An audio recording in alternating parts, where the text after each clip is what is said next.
téléphone Aztec yi rafet nañ dëgër nañ te bari nañ ay options Aztec indilaat na leen téléphone Iris mais bi yoon 256 giga de mémoire la àndal waaw téléphone Aztec yi dañoo gën a xarañ gën a yanj yeneen modèle yépp mi ngi disponible ba léegi S9 128 giga de mémoire S8 64 giga de mémoire S7 64 giga de mémoire 6 giga de RAM triple appareil photo téléphone yi yépp am empreinte digitale ak yeneen technologie dernier cri yu doy waar mën ngeen ko am ci bépp boutique ak magasin buy jaay téléphone.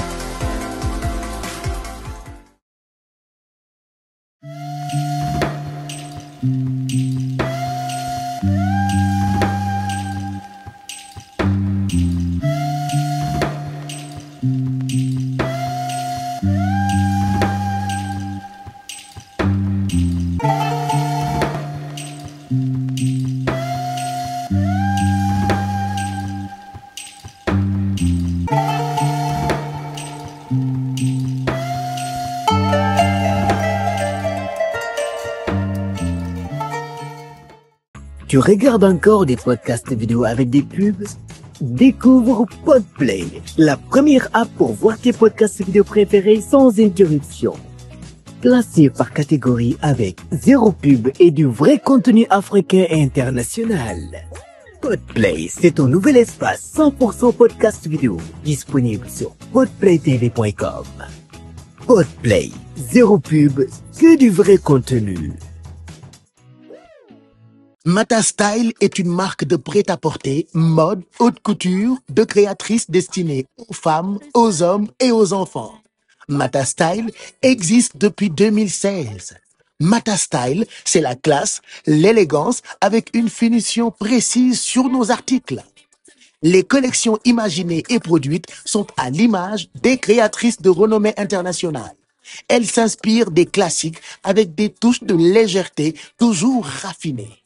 Les nouvelles collections sont disponibles en boutique située à Ouest Foire, en face Paracouture. En ligne sur notre site internet www.matastyle.sn ou sur nos réseaux sociaux. Contactez-nous au 77 418 22 27 ou au 77 057 45 12. Matastyle. Mawa Agency est une agence de communication 360 basée à Dakar. Depuis 2020, nous accompagnons les entreprises et les entrepreneurs dans la création et le développement de marques.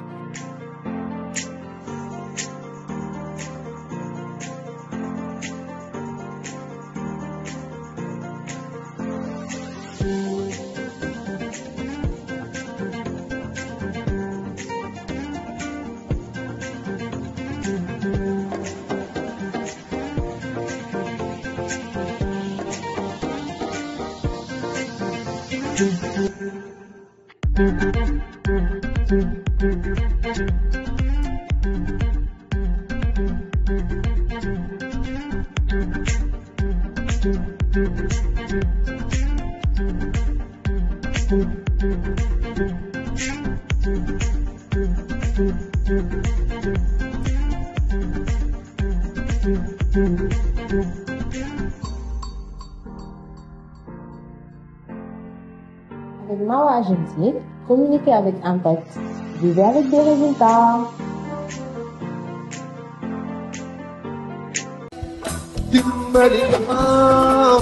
complexe Kër Wele ñëpp ko xam fii ci HLM Grand Yoff complexe Kër Wele lépp loo xam ni jigéen da koy soxla pour être belle si belle ou même très belle jigéen lépp lu mu soxla mën nga complexe Kër Wele lépp luy xeetu bijou yu rafet boo ñëwee fii nga xam ni moom moo di complexe Kër Wele fekk ko fa ay bijoux plaqués en or yoo xam ni dañu ko garanti ay bijoux yu raffiné ay bijoux yu rafet lool fépp ci àdduna bi la ñuy dem wuti ji ay bijoux yoo xam ni macha allah xoolal ma lii nga xam ni moom moo di bijoux yi jóge Inde yi jóge Italie yi jóge Dubaï yi jóge Chine wala Thaïlande lépp ci qualité bijoux yi gën a raar te gën a raffiné moom ngay fekk complexe Kër Wele loo soxla ci xeeñ neex xeetu neex yépp laa wax yi ci àdduna bi yépp ma nga daje Kër Wele ay sac de classe ay dàll de grande marque pour fête yépp cuuraay yi parfum brut original ay tissu sañse ay tissu brodé yoo xam ne ma nga bàyyee ko Dubaï te lépp original ay astuce de femme naturelle soo soo déggee astuce de femme nag xamal ni damay def cax dong laa wax nag bàyyi noonu astuce de femme lépp luy décoration intérieure di nga ko fekk Kër Wele nekk HLM Grand Yoff juste derrière hôpital américain bi wala boog ci wetu boulangerie Marimar woon Kër Wele ci 77 378 14 29 77 378 14 29 wala nga xool ñu ci TikTok wala Facebook wala Instagram complexe Kër Wele.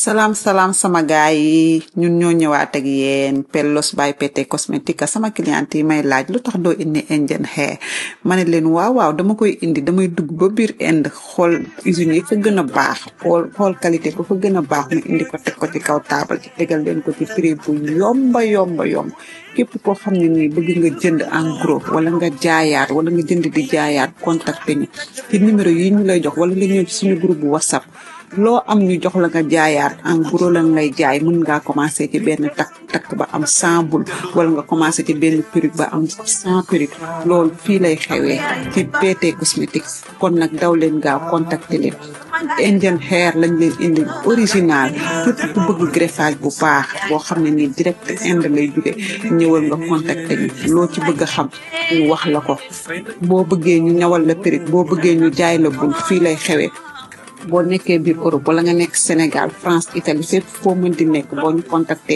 ñu indil la ko ba sa buntu kër nga door a fay sa prix nga xool ba mu doy la nga fay sa prix kon nag gars yi maa leen ko digo ñëw naa waxoon naa leen damay dugg biir Inde xool usine yi lijjanti ko luqati ko xool cheveux ba fa gën a baax ma indil leen ko tegal leen ko ci kaw table bi ci prix bu gën a yomb waaw kay sama gars yi kon nag daw leen gaaw fii lay xewee ci PT Cosmétique waaw kay waaw samp rek teg bandi affaire bi nappante la àdduna yàllaa ko moom kon nag sama gars yi contacter leen ñu képp koo xam ne nii bëgg nga commencer liggéey créer sa propre marque contacter ñu teg la ci yoon wax la ni ngay def ba nga mën a créer sa société commencer ci benn takk ba 100 takk commencer ci benn perruque ba 100 perruque kon nag bul xaar suba jugal nelaw yi samp rek àdduna yàllaa ko moom te yàlla nag ñëpp la fi nekkal kon nag ñoo ko fi am.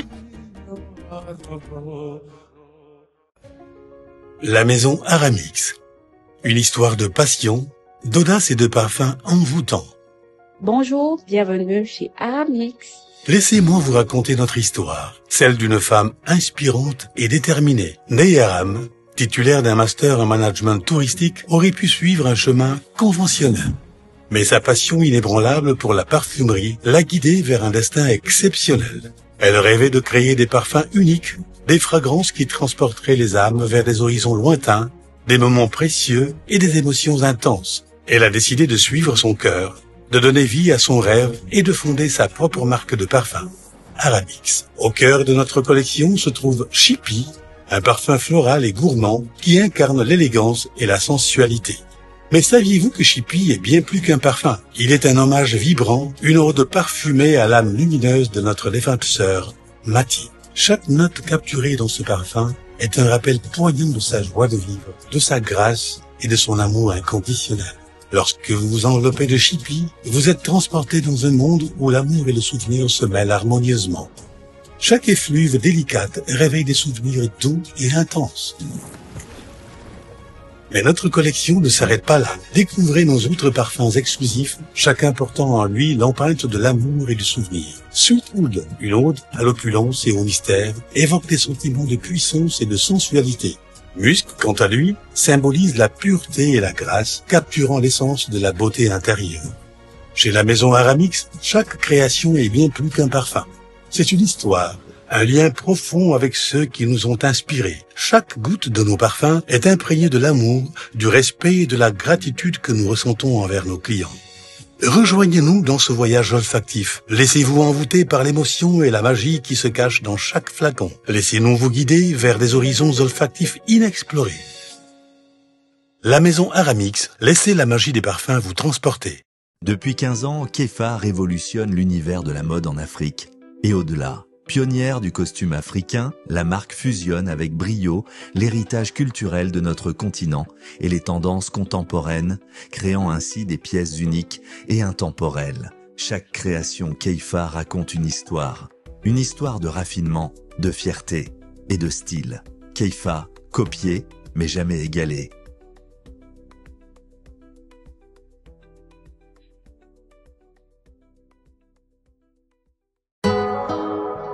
Bienvenue dans un monde où la qualité et le luxe définissent chaque coin de votre espace de vie. Que vous soyez à la recherche d'une pièce unique ou pièce maîtresse pour votre salon ou d'un ensemble de salles à manger au design unique, KD Mobilier se positionne comme votre seul fournisseur à Dakar et à Saly. Nous sommes dans l'ameublement de luxe, dans la qualité, dans le haut de gamme et les meilleures finitions. Nos salons sont uniques. KD Mobilier, nous éclairons vos choix de luxe. Embarquez avec nous dans ce voyage à travers l'artisanat exquis, le design intemporel et la qualité inégalée. KD Mobilier expose pour vous comment enrichir votre intérieur avec élégance. Chez KD Mobilier, chaque élément est choisi avec soin, comme le bois rare, le cuir de haute qualité et les métaux polis sont utilisés non seulement pour leur apparence, mais aussi pour leur capacité à vieillir avec grâce. Pour explorer notre collection de meubles de luxe, rendez-vous au centre commercial Bin Abdallah, sur les 2 voies de Sacré-Cœur, derrière le Auchan. 78 533 28 28. Mail contact@kdmobilier.sn. Visitez notre site web pour toutes vos commandes www.kdmobilier.sn. KD Mobilier, mobilier haut de gamme, élégant et design. téléphone Aztec yi rafet nañ dëgër nañ te bari nañ ay options Aztec indilaat na leen téléphone Iris mais bi yoon 256 Go de mémoire la àndal waaw téléphone Aztec yi dañoo gën a xarañ gën a yanj yeneen modèle yépp mi ngi disponible ba léegi S9 128 Go de mémoire S8 64 Go de mémoire S7 64 Go de mémoire 6 Go de RAM triple appareil photo téléphone yi yépp am empreinte digitale ak yeneen technologie dernier cri yu doy waar mën ngeen ko am ci bépp boutique ak magasin buy jaay téléphone.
Bon plan de Pape Cheikh, yeah. Bon plan de Pape Cheikh, yeah. Bon plan de Pape Cheikh, yeah. ay podcast vidéo yu exceptionnel ay weer a ngi nii ngeen di gis ci sama ay plateforme KD Mobilier. Alors KD Mobilier depuis un moment bokk na ci showroom yi nga xamante ni ñoo gën a mag fii ci Sénégal di jaay lépp lu ngeen mën a soxla pour seen kër ci wàllu mobilier. bu yàggul ñu ubbiwaat beneen showroom fi nga xamante ni mooy Saly pourquoi ma tàmbalee ak KD Mobilier bu Dakar ak bu Saly dafa fekk ni derrière lu ngeen mënti gis ci àddina dafa am histoire boo xamante ni moom moo nekk ci ginnaaw moo tax tey ñu ñëw seet si ki nga xamante ni moo jiite KD Mobilier fii ci Sénégal di madame Touré Poulo nekk partenaire ak suma ay équipe mais en même temps nekk jigéenu jàmbaar lan moo tax ma fas yéene waxtaan ak moom dafa di exemple ci lu bëri di ngeen comprendre au fur et à mesure ñuy dem ci biir émission bi diggante bi muy am bac jóge Sénégal dem jàngi France décider ñëw investir Sénégal liggéey ci banque liggéey ci wàllu immobilier ba ñëw ci wàllu mobilier am na yu bëri yoo xamante ni baax na quand même de temps en temps ñenn ñi nga xamante ni ñoom la ñu tuddee les hommes de l'ombre ñuy génn di ko waxtaanee pour inspirer d'autres femmes et Madame Touré Poulo elle fait partie de ces femmes qui inspirent d'autres femmes moo tax tey ñu ñëw seet si ko fii ci showroom Cadet Mobilier bi nekk Sacré-Cœur Poulo maa ngi lay nuyu kontaan naa lool ci ni nga ñu dalalee fii ci Cadet Mobilier c'est pas la première fois il faut rappeler que showroom Cadet Mobilier yëpp moo xam bu Dakar wala bu Saly boo fa demee donte showroom la pour jënd mais dañ ko def ba nga xamee ni ku fi ñëw day am envie toog day am envie dëkk fii day am confort boo xamante ni c'est comme si seen showroom yi ay kër la balaa ñuy waxtaan ci parcours bi waxtaan ci Cadet Mobilier dama lay bàyyi nga nuyoog suñu xarit ci nga xamante ni ñoo ñuy seetaan ñu doog a tàmbali. Pape Cheikh maa ngi lay nuyu di la fay di nuyu équipe bi nga àndal yëpp. vraiment di kontaan na ti sax laay wax di la gis vraiment comme li ma lay wax chaque jour rek. yow moom da nga bokk ci nit ñoo xam ne da nga sori si ñun sori si suñu xol. donc saa yu ñu lay gis rek dañuy ànd ak bégte. surtout di la recevoir fii nii suñu showroom à chaque fois. ça me fait trop plaisir merci beaucoup. tey moom j'ai trop envie que ñu raconter Sénégalais histoire du Cadet Mobilier mais balaa histoire du Cadet Mobilier yaay kan. man xam naa la d'où importance su partager ton histoire avec ces femmes là ak ces gens qui entreprennent. waaw man enfin maa ngi tudd Poulo enfin tudduma sax Poulo mais je m'appelle en réalité Fatoumata. Mais man sama jëmmi bopp damay fàtte ni Fatoumata laa tudd tellement que dama tàmm ñu may woowee Poulo. mais fan la Poulo bi jógee. sama turandoo en fait. moom la ñuy daan wax Poulo donc du coup man dama màgg rek ñu may wax Poulo. c'est-à-dire su ma déggee nit bu ma wax Fatoumata sax damay xam ne yow classe la. sa waa classe la waaw. c'est pas grave. sama waa classe la donc du coup quand quelqu'un m'appelle Fatoumata j'ai du mal à réagir du ma gaaw a réagir donc Poulo bi laa tàmm rek. voilà donc maa ngi juddoo Thiès. bon parce que mes parents ils étaient originaires de Thiès sama yaay bon mi ngi dund moom mais sama papa malheureusement dafa teel a gaañu quand j'avais 18 ans. très tôt hein. très tôt waaw. teel a dem moom tamit ndeysaan mu nekkoon papa ju baax ku ma bëggoon vraiment donc du coup après ma jàngi si Dakar fii laa amee bac au lycée Lamine Gueye. Lamine Gueye nga jàngee waaw lycée Lamine Gueye. Vanvo. Exactement. Comme disent les anciens. Vanvo voilà foofu laa amee bac. après tout de suite après ma dem France nag malheureusement année bi may def bac ci la sama papa gaañu nag. voilà donc mi ngi noonu. et comme sama papa dafa bëggoon ma jàng j'étais une fierté pour lui parce que yàlla daf ma dimbali woon ci école voilà j'étais quand même assez brillante à l'école. Machallah. du ma daan jàngi sax parfois notes yi ma daan am c'était même pas pour moi c'était pour lui faire plaisir à lui en fait. parce que tellement que da nga daan sentir fierté bu mu daan am suy ñëw di jël ci sama bulletin. mais malheureusement année bi may def bac nag ndeysaan ci la gaañ donc fekkewul sax bi may am bac. c'est vrai que bu fekkee woon période yi il allait être trop fier de toi parce que fi nga tàmbalee moo doy waar. tu travaillais bien à l'école da nga doon jàng pour am de bonnes notes. juste pour faire plaisir à ton père. voilà c'est-à-dire que l'école c'était pour lui faire plaisir à lui parce que damay daan gis ni mu daan fiéré su daan ñëw wala su daan même raconter à ses amis man sama école donc dama daan sentir ci moom benn fierté bu nga xamante ne. de telle sorte que donc j'étais obligée d'être brillante à l'école j'étais toujours première de ma classe. Machallah. maak Abdou Mbow ñoo bokkoon classe. Abdou Mbow ñoo bokkoon classe donc du coup dañ daan tooñante dafa may tooñ naan ma bi nga ñëwee laa ko bàyyee jël premier. mais yaa ko di jël deuxième di. yaa ko sut de toute façon. waaw maa ko sut. honorable député Abdou Mbow. sut ko ci jàng. moo la sut toujours dañuy tooñant ci loolu tamit mu nekk nit ku baax. vraiment donc voilà mais loolu la yàlla dogal quoi bi may am bac après ma dem France sama yaay yóbbu ma dem France dem jàngi. vraiment moom tam mu nekk jigéen ju jàmbaar parce que sama papa dëddoo.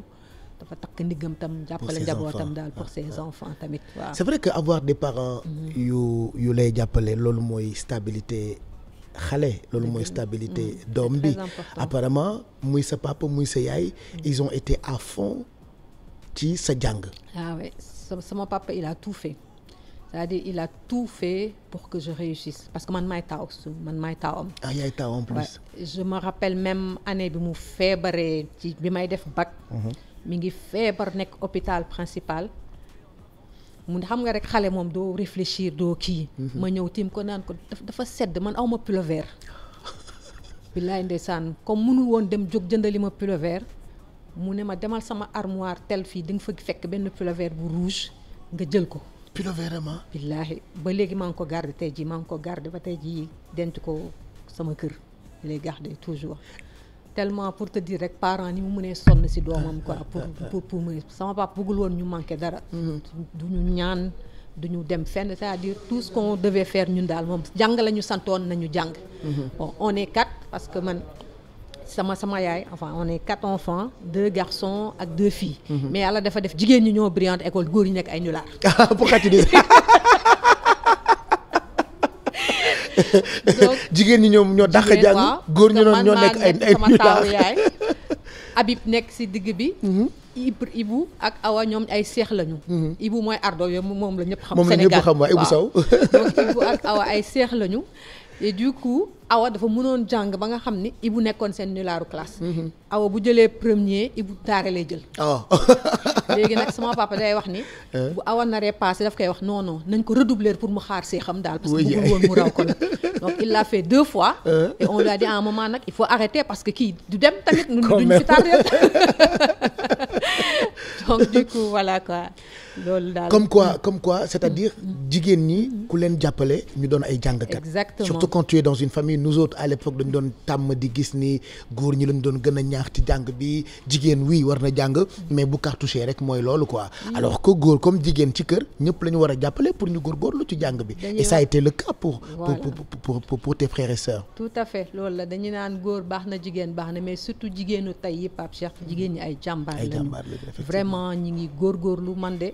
Bon, France laa nekkoon ni ma amee bac ba liggéey fa je suis restée quand même 25 ans en France. 25 ans en France. ba ñëwaat nii mais vraiment li ma gis Sénégal jigéen ñi ay jàmbaar lañu ay liggéeykat lañu te ku leen jàppale ñu dem. je pense que dinañ ci ñëwaat bu ca kanam parce que loolu moo nekk sax solo émission bi ñuy def podcast vidéo bi ñuy def c'est pour inciter encore jigéen ñi ñu gën a nekk ay jàmbaar parce que ça n'a pas été facile pour Poulo. entre jógee Sénégal nekk jigéen nekk xale dem ci dëkk boo xamul. war fa jàng war fa liggéey quelle a été vraiment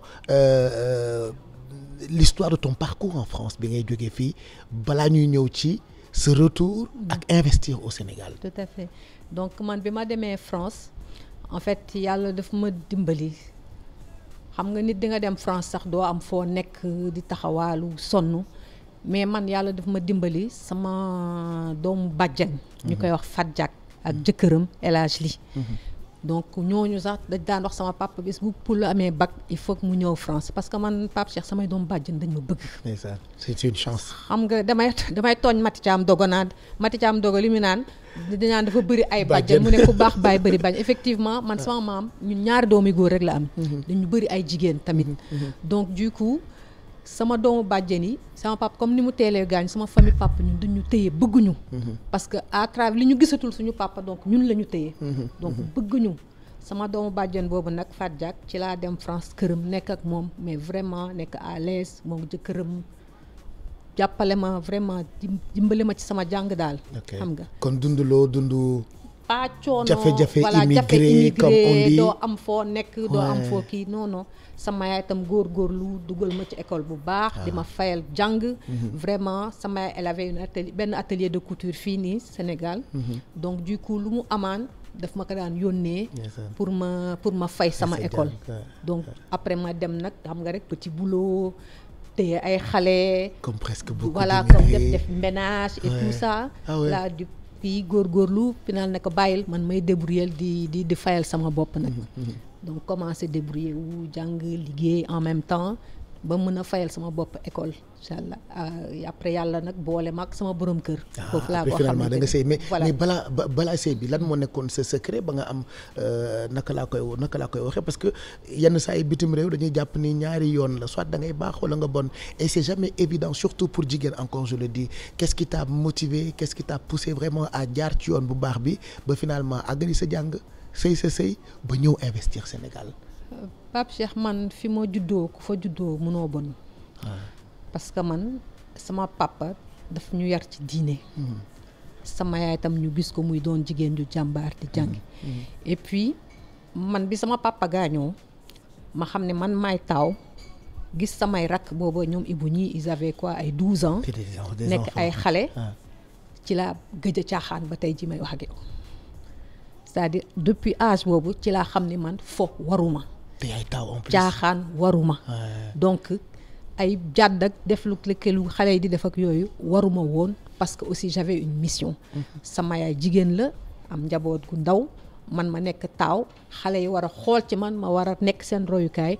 donc man baax rek moo ma waroon. donc baax rek laa mënoon a def. mais loolu nit mën c'est-à-dire comment tu as fait ba ancrer loolu ci sa bopp ba pare di ko jëfee. ndimbalu yàlla c'est jamais évident en fait loolu. famille bi ba tey dañ ma koy wax man. sama oui booy c'est xool jamais sama évident. famille ñëpp a ma rus. mag ak ndaw ñëpp a ma rus. samay rakk sax dañ ma rus suñu wax ak man duñ ma xool. parce que comme je dis rek bi sama papa gaañoo dafa mel ni ci laa ne. àddina waratuma fo donc il faut que ma nekk kilifa il faut nekk mag yar samay rak c'est-à-dire bañ leen miinal sama bopp ba ñuy dugg ci yenn yi nga xam ne ku ma si wax benn yoon ku ma la tere nga bàyyi ku ma wax nga def donc c'est-à-dire j'ai épousé ce rôle là dès le départ rek xam ni loolu moo ma war donc j'ai pris cette option là rek jubli si loolu. mais comment tu as fait pour t'inculquer pour nga jàngal loolu sa bopp nga ni yow jigéen nga mais yaa yore parce que loolu dafa bëri léegi Sénégal. des fois gars yi dañ naan nu mu tudd soutien de famille yi ay góor lañu mais souvent soutien de famille yi kilifa yi ci kër yi ay jigéen la ñuy nekk. ay xale la ñuy nekk. comme ni nga ko defee doon toppatoo sa ay rakk et tout ça mais comment tu as fait ba am force góor boobu doon jàmbaar nekk une lionne. pour tes petits frères. am na ndimbalu suñu boroom mais gis nga Pape Cheikh li may wax gis nga immigration ñi ngay fekki aussi dafa am solo. parce que gis nga immigration fi ngay dem ñi ngay fekk ak ñi ngay fréquenter ni nga leen gis yoon bi ñu jaar rek noonu nga jaaree. man dama dem fekk nag sama cousine bi ma lay wax ak jëkkëram doon ay liggéeykat nit ñu gàtt tànk. foofu laa nekkoon donc ma opté ci voie boobu seeg sama borom kër aussi. muy Kéba Touré. yaayam presque su ma nee sama éducation moo ko àggali. heureusement. parce que bi may sëy ak moom j'avais peut-être 20 ans 21 ans. J'étais encore jeune. non j'étais encore à l'école. vrai poulot. voilà j'étais à l'école maa ngi moom yëpp ñu nekk étudiant ñun bi ñuy sëy ay étudiant la ñu woon ak sama jëkkër. kon ci école bi ngeen université ngeen xamante xanaa. même pas enfin c'est-à-dire ñu koñ bi ñu dëkkoon. ak ñoom seen kër c'était à 5 minutes ñoo mu daan fréquenter sama cousine boobu nag ñu nekk ay xarit. ci la ñu xamante ba yàlla def ñu sëy. donc bi ma sëy ak moom ñoom seen kër yaayam amul doom bu jigéen. donc yaayam amul doom bu jigéen man maa fa nekkoon jigéen sëy te moom moo si njëkkoon takk jabar bien que magu si woon. am na ay magam ku mel ni Jim Touré mi ngi fa woon. Makhtar et tout ça. ñoom Pam Moussa ñoom ñëpp mais moom moo ci njëkk a am jabar. daanaka bu sëy si biir kër gi.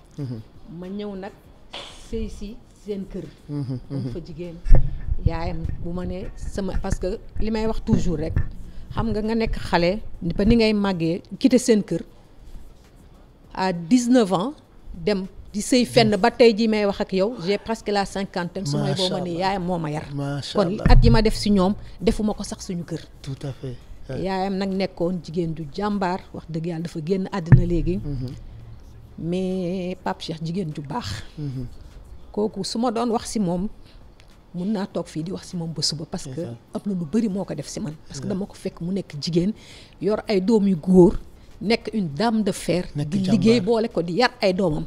amul benn doomam buy tux amul benn doomam buy naan amul benn doomam buy taxawaalu. sa goro de. sama goro muy Adja Maam Maram Diop. tey génn na àddina. al na ko yàlla yërëm. moo jur sama jëkkër.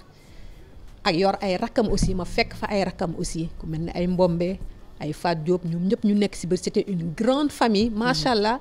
mais famille bu unie famille bu soudée ñu jàngal ñu nag liggéey. jàmbaar indépendance financière. c'est-à-dire que ak lu munti xew da ngay jàng ak lu munti xew da ngay liggéey amal sa bopp doo xaar góor gu la defal.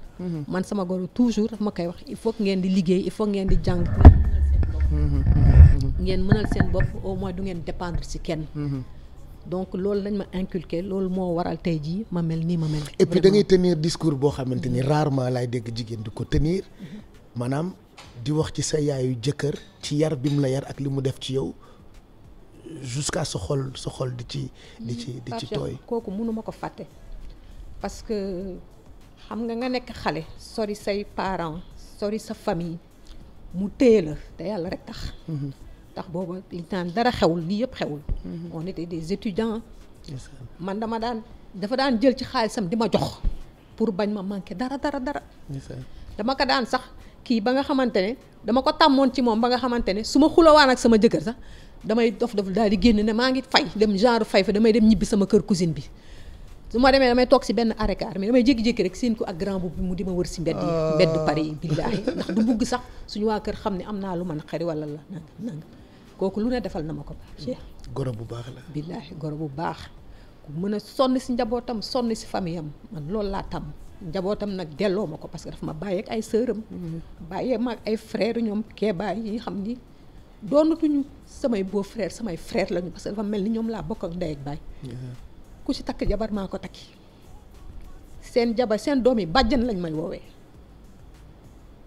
nga am naa si turandoo Maxtaar doom yi mujj man la ko tuddee ñu nekk famille bu baax ci wax kër dëgg gu yàlla sëy quoi c'est-à-dire këru famille kër gu yaatu tu me touches yaa ngi may te li ci Pape Cheikh xam nga kër ngay sóor presque mbana France foofu rek la am parce que xam nga li ñu naan ay xale yu góor ku ci ne da ngay indi say xarit bu ñu ñëwee weekend bi dafay mel ni comme si événement ñëpp a daan tëj seen kër yi ñëw man dama suñu appartement c'était à soriwul woon mais chaque weekend fu ñëpp fa lañ daan daje c'est-à-dire loolu daf ñu ko imposer woon pour unir seen fu njabootam donc bu ñu ñëwaan dañuy dem duggi togg maa fa daan jigéen togg sóor ay 7 kilos 10 kilos man kese ba tey ji may wax ak yow loolu laa tàmm ba nga xam ne man boo ma joxoon 1 kilo ceeb sax duma ko mën a togg parce que dama tàmm tellement cin bu rëy loolu laa xam loolu laa tàmm est-ce que ça veut pas dire que normalement doom bu jigéen bu nekk ci kër ba ñu mayee ko ci kër continuité yar bi ci yaayu borom këram wala ay parents borom këram la war a jóge parce que là tu me racontes une histoire bu daw yaram mais ça fait tellement plaisir de voir une femme buy wax ci belle famille am kàddu yu rafet yi parce que loolu laa dund ab Cheikh xam nga Sénégal dañuy diisal sëy diisal belle famille mais je pense que tout dépend rek yow ci sa éducation de base ak ñi ngay fekki parce que yow boo ñu la yaree fi ñu la war a yaree nga mel ni nga war a mel parce que ñun sama yaay daf ñu teel a jàngal ni yàlla xol rek lay fay donc ak lu munti xew da ngeen di baax yéen baax rek moo leen war man sama yaay c'est-à-dire générosité foofu la yam sama yaay dafa amoon atelier de couture suñu kër sama cousine bu ñu ñëwaan tabaski bu jotee damay jël tissu yi di leen daggal ay yaay joxal kii ñu tegale tissu yi nii tegale ay enveloppe nii tam donc continuité boobu bi ma demee tamit fekk sama belle famille tamit ñu nekk une famille assez grande assez large dans le sens bon parce que y avait ses belles ses sœurs et tout ça ses enfants donc ma continuer ci loolu nag fekkaat fa loolu donc nit mën nga jóge fii dem feneen àggali sa éducation parce que bi may dugg si loxoom xale la mënoon naa togg mais am na yu bëri daan moo koon togg ci moom moo ma ko jàngal parce que ñoom ay saalum lañ première fois bi ma neexee toggal mbaxalu saalum dama ne ko ma ko waxati duma saalum bay togg mbaxalu saalum te boobu Fatima Diak judduwul sax wala màggul ba mu war laa mën a wax ba ma jàppale nu ñuy toggee mbaxalu saalum mais quand même ñu jàppale la ba nga mën ko toggee tout ça jàppale ma yiir ma daal yar ma teg ma ci yoon vraiment teg mu yoon jigéen ju jàmbaare teg ma ci yoon moo tax xale yi Pape Cheikh foofu ñu góorgóorlu ci seen sëy yi c'est ça en fait parce que xam nga léegi sëy yu léegi dañuy bëgg lépp sottee ndox mënul nekk man quand je me suis mariée bi may dem sëy sama kër jëkkër amuñu woon salon c'est-à-dire on avait pris un appartement sans rien néeg bi laal la ñu équipé woon fa lañ tegoon suñu lal suñu armoire fu ñuy ranger suñu bagage ak cuisine bi suñu wàccee bu ñu basang la ñuy lal lekk suñu paree dem si néeg bi tëddi non waaw on a vécu ça pendant peut-être 2 ou 3 ans sama goro daf ko daan wax yàlla na nga dund ba teralal ma kii te malheureusement sama goro fekkewul dara Pape Cheikh fekkewul dara muy sama papa muy sama goro fekkewuñu dara lekk ñu ci ñun dara parfois daf may metti nag ça me fait pleurer parfois souvent dama koy wax ñoom Fatima parce que moom tamit dafa teel a ñàkk yaayam tam nekkoon sama xarit moo koy wax ñaanal leen seen waajur yi parce que man tey ji mënuma julli te ñaanaluma sama papa ak sama goro je me dis mënatuma leen jox xaalis mënatuma leen defal dara mënuma ko parce que yàlla mooy ñëw ay dogalam mais li ma war tey jii mooy julli di leen ñaanal. loolu rek laa leen di moo tax ku loolu ci rek laay am def. sa ay waajur wala sa ay goro yuy dund li la war mooy nga toppatoo leen. tout à fait surtout nag goro yu baax. waaw dëgg yàlla. parce que dañu dem ba dama ci revenir finalement ci waxtaan yu bëri tu as l'impression que dañoo diaboliser belle famille mais am na ay goro yu baax quand même. am na ay goro yu baax am na ay belle famille yu baax man de loolu laa dund wax dëgg yàlla. man Pape Cheikh sama belle famille ñëpp ma bëgg. sama goro bu góor. billaay su ma ñàkkee papa mettiwul yàlla ak moom a tax. parce que fépp fu ma papa waroon taxaw rek. moom taxaw na ma fa. musul bugg lu ma naqari ba tey jii. musul su ma déggoon may jàmbat dara sax da ngay gis nu muy demee wuti ko ñëw jox ma ko. parce que buggul ma jàmbat dara ci àddina muy Cheikh Tidiane Touré. macha allah macha allah dégg. léegi après ngeen nekk France mu metti mais néanmoins yàgg sa jëkkër da ngeen former équipe. waaw ñun nag yàlla dafa def maag sama jëkkër yëpp dañoo xaw a nuroo jikko amuñu xarit. c'est-à-dire ñun on est les meilleurs amis du monde. macha allah man Pape Cheikh mon mari c'est mon ami c'est mon meilleur ami da koy wax mooy sama xarit mooy sama partenaire moom tam pareil amul soxla feneen man awma soxla feneen man daal li ma koy wax kër gi na am connexion internet tegal ma YouTube may seetaan télé jeex na.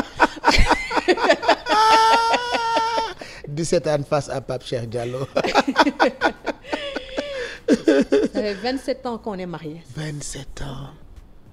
sama jëkkër Kéba Touré di nit ku baax liggéey rek la xam. xamul amul soxla ci leneen lu dul liggéey. amul génn yi xale yu góor yi def taxawaalu gauche taxawaalu droite déedéet. benn xarit la am maa ngi nii toog. macha allah. man tam mooy sama xarit. te loolu c'est depuis que ngeen nekk étudiant. ba ñu nekkee étudiant ba tey jii mais ordinateur bi ma doon jàngee sax moo ma ko jëndal. non. billaahi. dafa teel a gis boppam ci yow peut-être. voilà xëy na li ñu naan yàlla mooy boole. ay nit rek yàlla mooy boole su ma daan am xam nga ñun à l'époque fii mu ñu daan jàng amuñu woon système informatique bi daañu woon utiliser ordinateur. moom moo ma njëkk a jàngal lool. ba jëndal ma bi mu may jënd ordinateur sëyuñu sax yàlla xam na ko. donc yàlla mooy boole ay nit rek ngeen bokk jikkoo. bokk bëgg-bëgg. boo ko gis-gis moom tam mu am lu bari lu mu ma jàngal mooy liggéey.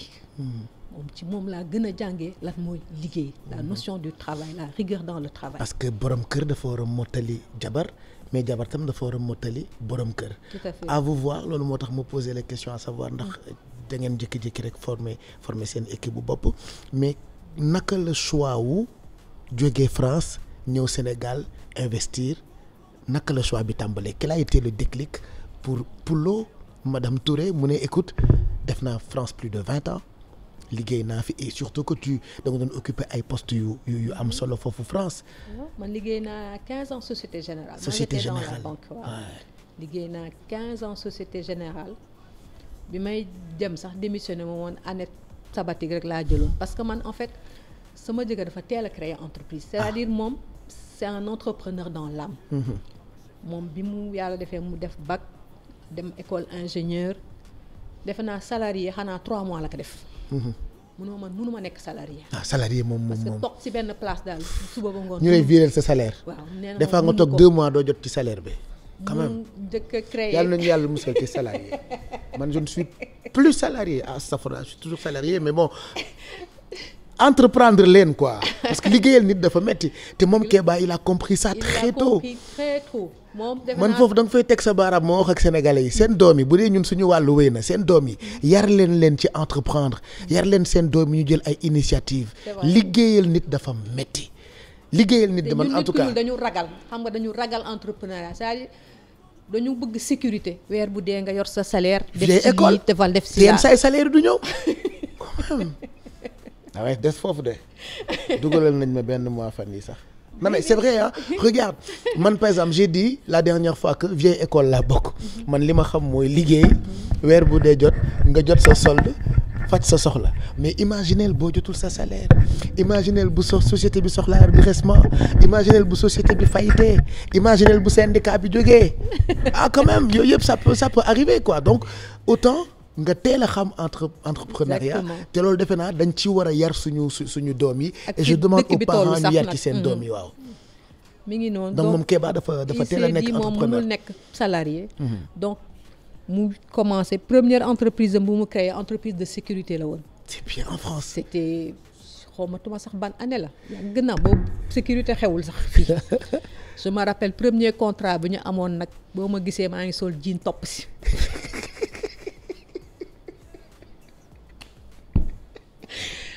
Cheikh Kéba lu ne def na ma ko. nga topp ci ginnaawam rek. billaay xam naa di jaay ndaanaan waaye sama mari am na entreprise am. mu ngi xam nga xale rek. boobu ay xale lañu. ndeysaan ñu commencé loolu mu tuddee ko boobu ñu ngi amoon suñu taaw kan ni la tudd. man ma tudd Fatoumata moom mu tudd Kéba mu def ko KFK ingénierie. noonu la ko tuddee woon entreprise bi. après mu jógee ci loolu créer pizzeria ñu ne di. ba mu jëtal gi mu créé benn entreprise de transport. mais qu'est-ce qui s'est passé ak entreprise yu dafa daanu. non en fait on n'a pas eu beaucoup de contrats xam nga rek démarrage. xale tu comprends pas bien le système et tout ça là. donc xam nga rek da ngay làmbaatu fii ba keroog yàlla ñëw mais en même temps nag il travaillait lui en parallèle. parce que lui comme il est ingénieur en informatique. donc il travaillait en tant que freelance au niveau de la Banque de France. Voilà donc lui il travaillait indépendamment tout ça créer société yi ñuy créer donc ça l'empêchait pas de travailler quand même faut qu'on vive de quelque chose. quand même on ne vit pas naka lañ ko tuddee on ne vit pas que d'amour et d'eau fraîche l'amour est là mais quand même il faut Kéba di fayeeku quand même ah. donc il travaillait en tant qu'indépendant au niveau de la Banque de France. bon récemment le démissionné de là-bas il y a 2 ans. ñibbisi fii mais mu créé en parallèle benn société de transport bi nag nee naa ko yow Ablaye Wade amel nga ko kii ay royalties parce que mi ngi ko tuddee Dem Dikk. c'est pas vrai. ah oui avant même Ablaye Wade di créé Dem Dikk. non Ablaye Wade moo depuis Ablaye Wade créé Dem Dikk tout de suite moom ci la affaire boobu ñëw si boppam mu créé société bi tuddee ko Dem Dikk. La société elle existe en France. et on est numéro 1 dans le transport en Île-de-France Pape Cheikh. c'est pas vrai. ah oui. ak li may dem France yëpp di jël clando. billaay. transporté nañ sax Youssou Ndour. comment j'ai fait pour ne pas savoir qu'il y a une société de transport bu nekk France bu tudd Dem Dikk ay nit yu originaire Sénégal moom ko man may wàcc dawalkatu clando yi di ma sonal diggante Charles de Gaulle ak Orly. billaay on l'a créé en 2008 lii moo tax wax baax en fait. en 2008 donc on a créé la société ndeysaan benn employé lañ amoon mooy yaayam. non yaayam moo si njëkk liggéey yaayam jël retraite ñuy am benn oto. am contrat ak conseil départemental 95 quelques contrats yaayam moo daan dem di ñu defal kii. di def ay navette ak yooyu. def ay kii di dem di ñëw mu commencé màgg tuuti ñu commencé di embaucher ba tey jii nag aujourd'hui on a une 30aine d'employés. et la société existe toujours.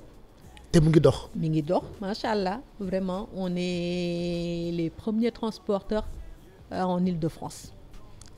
parce que xam nga transport yi da ngay def ay appel d'offres rek yoo répondre donc on travaille avec le conseil départemental du 95 du 92 donc 91 77 78 tout ça donc aujourd'hui on a une 30aine de chauffeurs avec qui on travaille ba léegi sax nga xam ne la partie administrative moom bëgg gi mu bëgg Sénégal daf ko délocaliser fii Sénégal. kon siège baa ngi Sénégal kon léegi. donc en fait, la société est là-bas. La société elle est là-bas.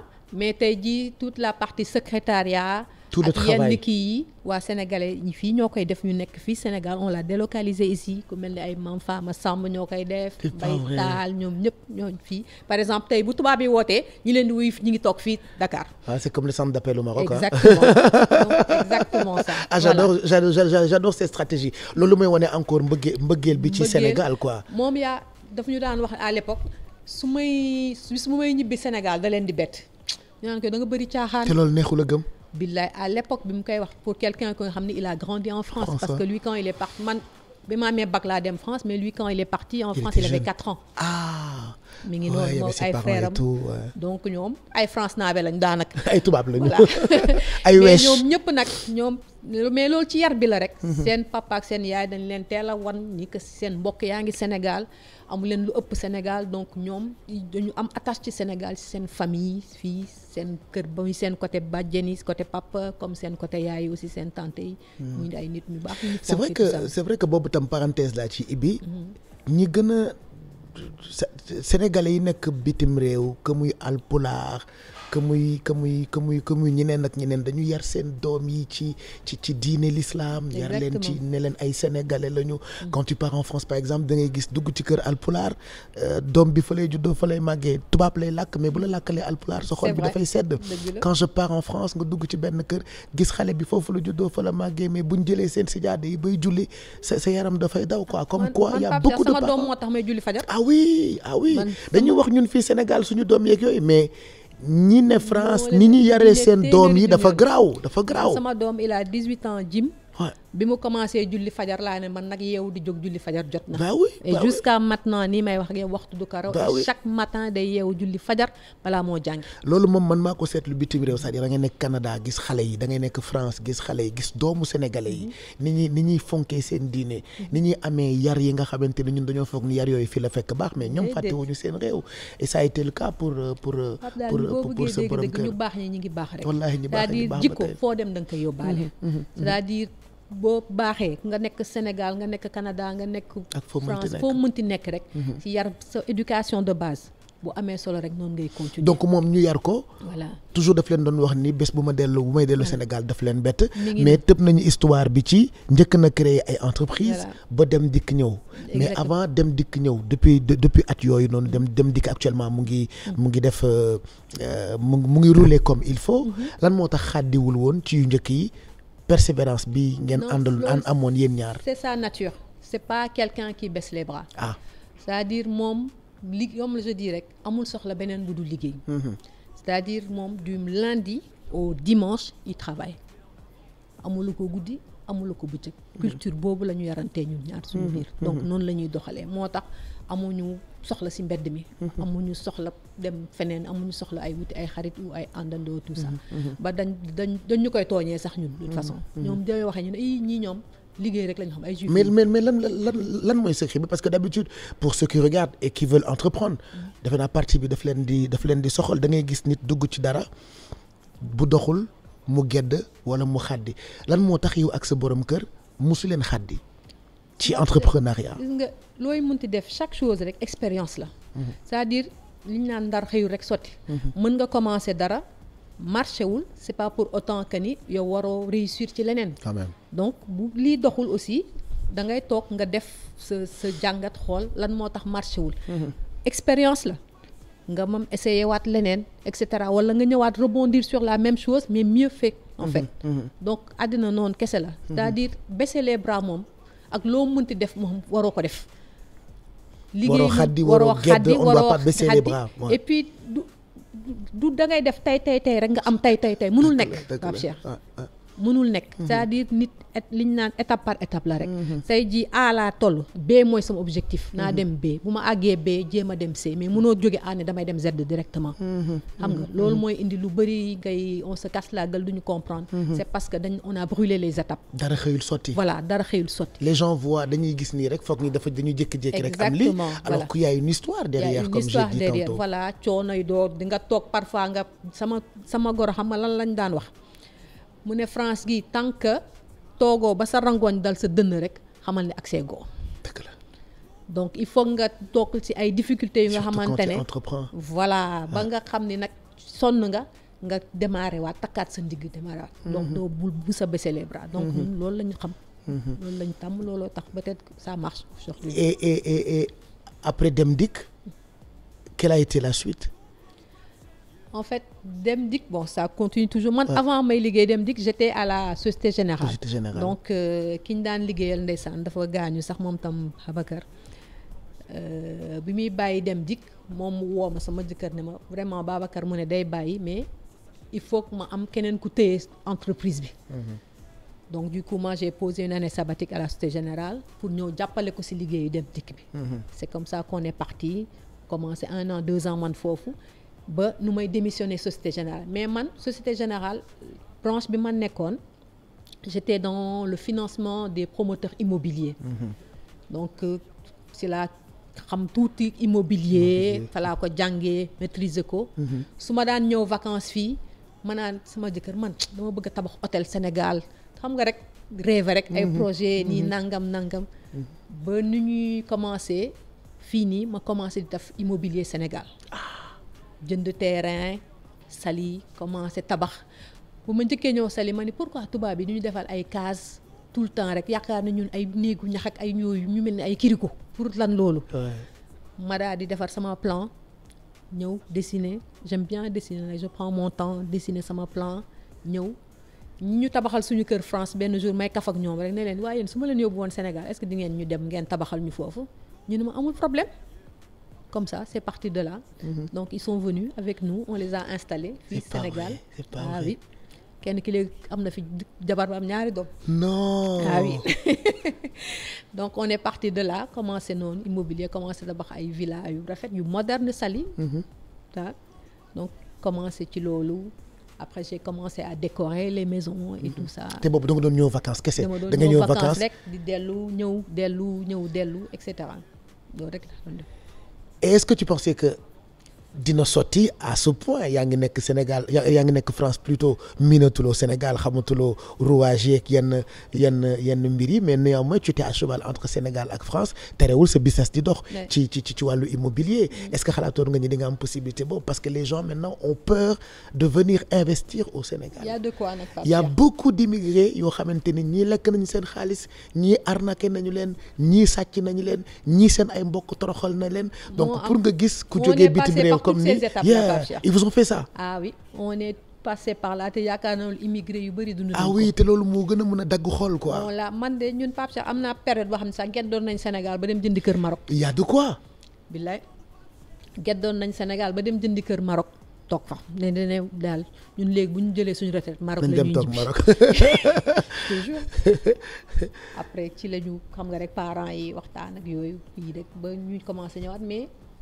c'est vrai que am na coup bas yu bëri yu ñu lay def Sénégal day freiner immigré yu bëri te loolu du man rek man maa tax may wax c'est-à-dire dañu xamul lan coono immigration nit yaa ngi Europe liggéey sa liggéey xam nga dajale sa xaalis ñëw jox ko kenn tey jii dajeek moom jënd terrain nekkate arnaque la def ba am xaalisam tey am na ci ñoo xam ne c'est le projet d'une vie xëy na loolu moo leen plombé ba tey jii tax na ñëwatuñu Sénégal ñun on a su se relever parce que yàlla rek mooy dimbali. mais du ñëpp ko mën. voilà yàlla rek moo ñu dimbali ba on a su se relever mais ça nous est arrivé 2-3 fois et c'est pas des petites sommes. ay xaalis yu bëri. mës nañu arnaquer 50 millions. non ah oui. te gars yi comme ay dëmm en fait bu ñuy lekk c'est-à-dire c'est un truc que je ne comprendrai jamais genre booy sàcc fukki dërëmu nit sax dafa metti mais koo xamante ni yéeg na wàcc liggéey pendant des années et des années pour dajale loolu ñëw tey investir ko Sénégal peut-être que loolu la xalaatoon pour ñibbi nga arnaqué ko vraiment dafa metti te àq la mais lii moo raw nit ñi bàyyi sa xel bu baax a baax lii moo raw àq am na Sénégalais yu bëri loolu moo leen tëye àll j'en connais plein am na ñu bëri loolu moo leen tëye àll tey jii mënatuñu ñibbisi dañuy dem ba nga xamante ne da ngay gedd parce que dootoo wóolu kenn parce que parfois sa mbokk bu la jege moo la koy def doo xam noo koy def affaire famille xam nga non mais am na ñoo xam ne sax seen papa moo leen ko def ah oui am na ñoo xam ne seen ay sœur leen ko def am ñoo xam ne seen xarit dëgg la dañ leen di arnaquer mais comme pas possible quoi et ça fait trop mal ça ah oui et dañu fi ba tey nag Pape Cheikh dañu fi ba tey am na Sénégalais yu bëri billaay bëgg nañu ñëw investir mais loolu moo leen di barre. et yéen vous avez vécu ça toi tu as vécu ça. On l'a vécu et pas une fois seulement on l'a vécu plusieurs fois. et qu'est-ce qui t'a donné ce courage nga dund ko ba pare mais terewul yaa ngi continuer di investir Sénégal fii ñu ñëw nii cadet mobilier il fallait le faire. boo demee Saly am na cadet mobilier dinañ ci wax bu ca kanamee tuuti mais quel a été vraiment courage bi nga am surtout ba ni bon malgré tout ça je vais continuer di investir fii Sénégal. mooy la li ma lay wax rek c'est-à-dire jikko ñafekat bi rek et tu te dis c'est-à-dire à un moment da nga naan bon soit ma bàyyi toog France benn yoon abadan daayiman mais aussi da ngay xalaat sa réew yaa ngi ñibbisi et puis da ngay am vision aussi le monde change immigration li mu nekkoon nekkatu ko xam nga France tey jii même soo amee këyit c'est devenu de plus en plus difficile racisme baa nga fa xam nga préférence nationale baa nga fa c'est-à-dire tey jii jël tubaab moo leen gën a jël nit ku ñuul donc yooyu yëpp boo koy dund au quotidien da nga naan finalité bi daal sa réew ngay gën a amee jàmm donc quel que soit alpha da nga naan naa ñafe rek li may wax rek xëy na lekkal nañu temps moom jëriñu ko dara ñun ñoo ko ñafe woon nañ ko ñafewaat rek essayé waat. mais loolu yombul ça demande beaucoup de xaw ma gëm-gëm. am na force bu mu laaj. pour nga mën a baale loolu man dama baal 1000 francs nit. ci fii réew mi toll dama leen baal dara. mais nooy def. ils sont fous hein. ah bah oui tu es obligé man Pape Cheikh am na benn projet boo xamante ne c'était fii sur les îles du Saloum on avait fait un plan d'un hôtel prévoir employer xaw ma ñaata personnes dans le village de Marlotte yëpp teg ko le gars nous a arnaqué le projet est tombé à l'eau comme ça. ana xaalis ba. xaalis moom am na lu ñu ci récupéré parce que heureusement on est tombé vraiment sur un bon procureur ak un bon maire wax dëgg yàlla. heureusement ba bi ko maire bi di yëg fekk ñoom mi ngi def beneen transaction bi pour jaayaat ko ñeneen et ils ont pu bloquer l'argent mun ñu delloo une partie mais tey jii le projet il est tombé à l'eau mais bon on s'est dit grawul yàlla baax na. te au-delà de sénégalais yi nekk bitim réew ba fii Sénégal c'est-à-dire tu crées ton entreprise da ngay bëgg a entreprendre mais dañ la ko yàqal toog di la xool. oui dañ la ko yàqal toog di la xool c'est-à-dire culture liggéey ñu bëri amuñu ko xamuñu lan mooy liggéey man comprendre ma lii nu mu demee dafa am ñoo xam ne one shot la ñuy def c'est-à-dire que lii kat buñ ci bu doxee ñun ñëpp lay doxal mun nañ avancer ndoo ensemble. ils réfléchissent pas comme ça. bugguñu loolu dañ naan nañ ko lekk tey mu jeex tey ñu dem jàll ci leneen. mais ñu yàqal ko sax et puis pour ñu yàqal nit dañ koy def ak aisance. c'est ça mais bon mais war nañ bàyyi xel nag immigré yi wax dëgg yàlla parce que sonn nañ trop ñiy ñëw di investir déjà ak léegi suuf ni mu chéré Sénégal. pour tey jii nga dajale sax jënd Dakar moom sax xanaa nit ñi sax waxatuñ ko. donc ku ci am dara tey jii yaakaar ko nga ñëw ñu fekk arnaque la wala loolu dafa metti daal. parce que mun nañu yàq àddina ñu bëri. vraiment parce que parfois c'est des projets d'une vie. na ci nit ñi bàyyi xel bu baax. moi je faisais à l'époque j'ai fait tellement d'émissions je faisais benn émission bu tudd À vous de juger c'était il y a très longtemps maa ngi ko doon defee 2STV ñu def benn cas nit koo xamante ni dafa jaay kër benn immigré jaay ko kër gi encaissé xaalis bi ba pare dëkk ci kër gi ñu du ko jox kër gi. donc émission boobu noonu je prenais ñi am problème yooyu un peu comme ça peut vous arriver bu l'autre là ma invité ko ci émission bi muy raconter histoire am et pendant l'émission ay nit ñi woote France ñi woote Belgique ne même kër gi jaay nañ leen ko lekk xaalis bi ñu encaissé xaalis bi te joxuñu leen kër quoi. c'est dur hein. am na ñoo xam duñu mën a ñibbisi parce que da nga naan ba pare t'as le regard des autres ak ñun suñu société sénégalaise ni muy doxee moom da yàgg na France. tabaxul moroom mi investir nañu moom tabaxul. fekk yow. c'est dur hein. la ngay daj tey ba mënoo tabax doo ko wax fenn. ñu am na ñu bëri tey ji loolu moo leen téye Europe. loolu moo leen téye ci yeneen dëkk yi. donc nañ ci bàyyi xel daal. nañ ci bàyyi xel mais yaa ngi nekkoon ci wàllu immobilier. lan moo la dugal nekk ci immobilier pour raconter l'histoire de Kadé Mobilier. foofu na man c'est que décoration dama ko bëgg. décoration d'intérieur c'est une passion chez moi. c'est-à-dire man sama passe-temps sax France su ma liggéeyloon week-end bi dama daan wër magasin yi jaay meuble rek te xool rek lu wër samay bët ma xool naa su ma may kër ba def si lii ba def si lee. et quand je dessinais mes plans nag dama si laa def su ma dessiner plan bi ne fu ma tegee lii fauteuil bi fii laa koy tegee lii ma defee ko lii defee ko nii daal loolu dama daan wax sama jëkkër nu ma buggee woon am magasin wu mobilier comme ay mobilier de France yi nii laaj ko suñ daan toog sax mu ne ma dinaa la ko mës a ubbil de daan laajte nag ay franchise bon boobu dëgëraguñu woon pour mën a réaliser IKEA par exemple. bu ñu demee laajte ay franchise ñu ñuy wax ay nangam millions d'euros. c'est beaucoup d'argent. ma ne lii moom fii xaaral rek garaawul yàlla baax na. ainsi de suite daal ba nu ñu évoluer nii rek benn jour mu ne ma yow sama kii bi nga doon wax xaaral rek dinaa la ko ubbil ba gis fii benn magasin rek ne ma j'ai trouvé l'emplacement idéal pour ce magasin de meubles fi loolu tey moo indi. Kadé Mobilier c'est parti de là comme ça. mais passion la daal boo xamante ne man décoration man c'est une passion chez moi.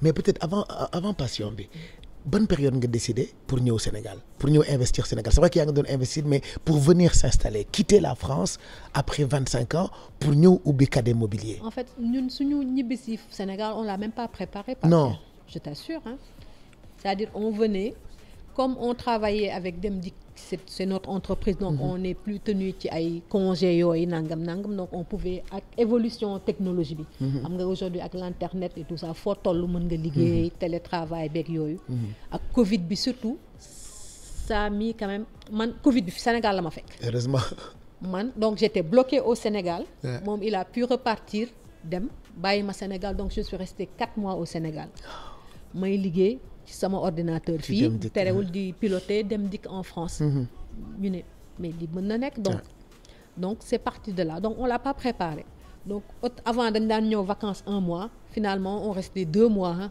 poussé waa tuuti 3 mois te yàlla def suñu ay doom màgg nañ donc comme ça c'est parti de là bu ñu ñëwee def 3 mois 4 mois finalement ñu def 6 mois. du lu ngeen préparé mais ça a toujours été ci seen bopp. que tôt ou tard di ngeen ñëw investir Sénégal.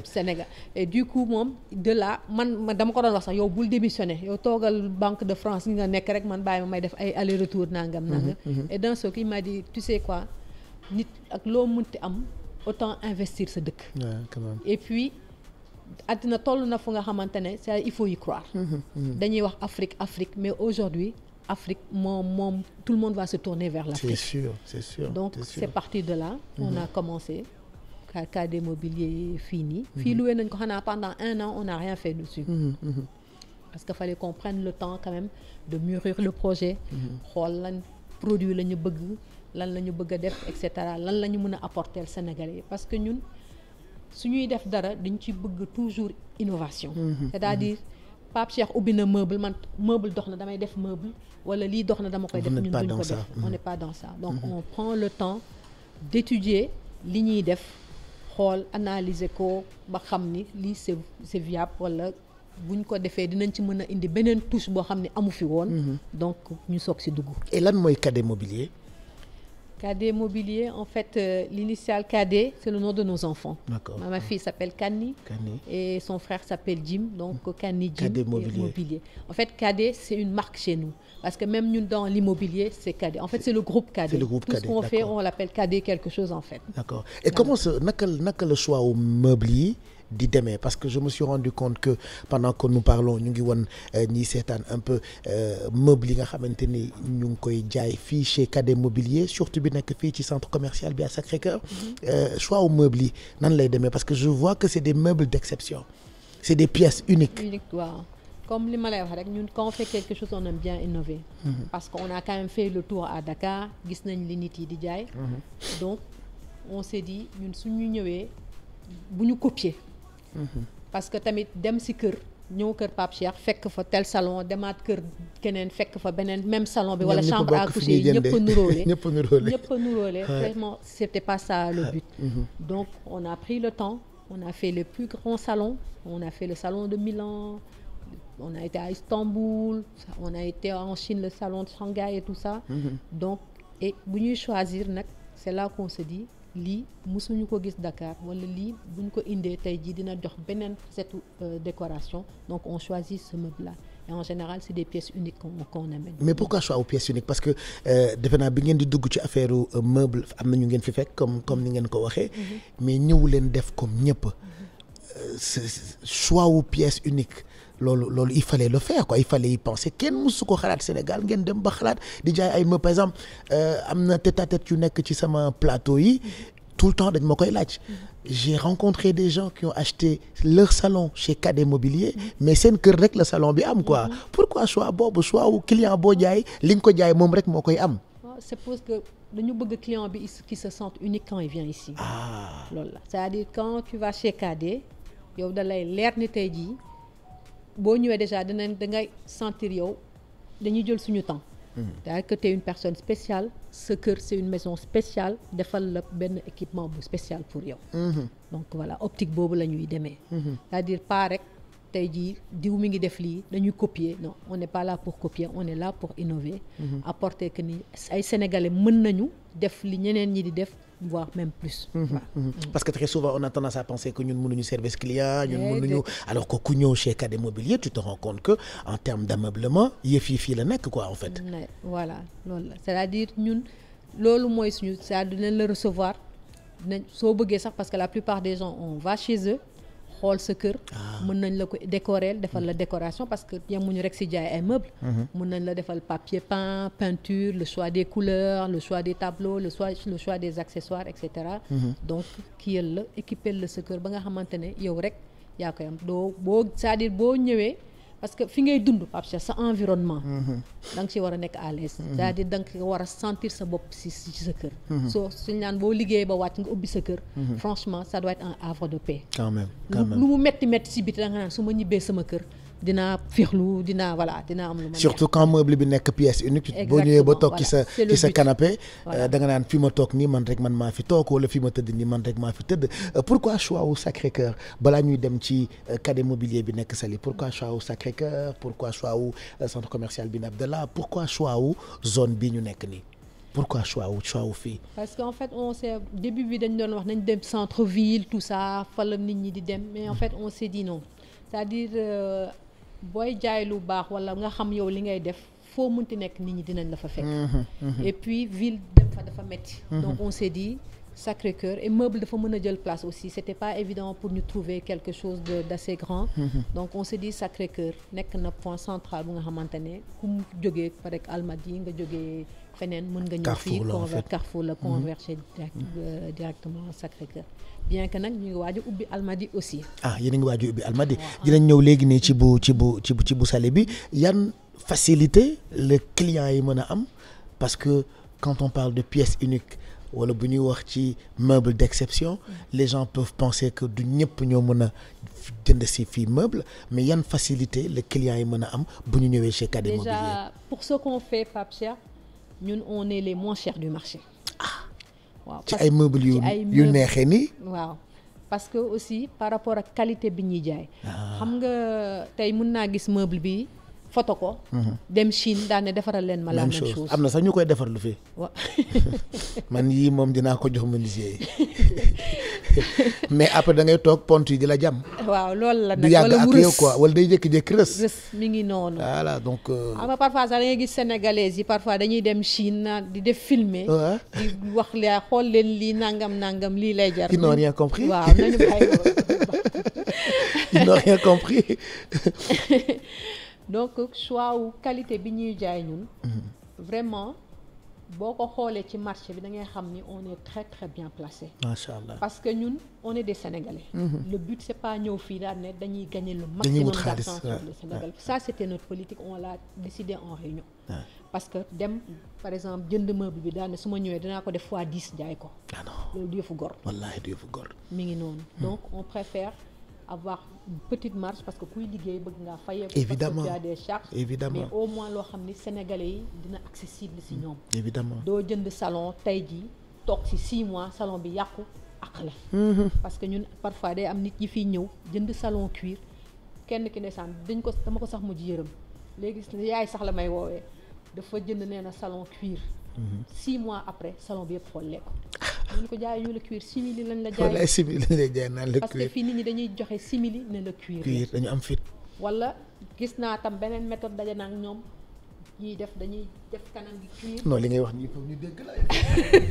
c'est important message bi ngay jàllale nii surtout pour jaaykatu meuble yi. surtout pour ñun ñi bëgg lu baax te Sénégal dañu bëgg lu baax ah. Sénégalais dafa bëgg lu baax. Sénégalais dafa bëgg lu baax. Sénégalais day dugg France dugg ci champs yi ci boutique yu mag yi jënd ay bagages su 10 000 euros. 15 000 euros donc am na ay nit yu mën a jënd yu baax yi fii Sénégal dafa bëgg lu baax. dafa bëgg lu baax moo tax di leen proposer ay produits qualité. exactement loolu c'est important produit qualité. da nga gis ñoom dañuy def cuir ci kanam gi defal la PVC ci ginnaaw. c'est pas gentil. ne la cuir salon cuir la ñuy jaay. loolu tamit il faut que nit ñi parce que àq la daal. àq baaxul. ki ñàkk xaalisam tey yow boo ñibbee vraiment li ngay am da ngay ñaan yàlla mu barkeel. xam nga tey ji ñaan nañ yàlla kaadee màgg xëy na ba suñu ay njaboot di ko jëriñoo. donc am na yenn yoo xam ne ñun duñ ci dugg. xam nga donc du coup ñun vrai cuir la ñuy jaay du cuir italien garanti nga xamante ne mën nga ko téye sa kër pendant 10-15 ans et dañ lay même ñun proposer entretien ak canapé bi parce que on a des produits pour nettoyer le cuir xam nga li ñu naan cuir moom yaram la rek yaram la yàpp la yàpp la cuir yàpp la da ngay sang di diw quand même yàpp la de mi ngi noonu yàpp la. nañ la proposer ay produits d'entretien yoo xam ne pour nettoyer cuir bi. diwaat ka mu beesaat taq. comme ni nga ko jëndee woon. voilà nekkaat cuir normal. proposer aussi ay facilités de paiement.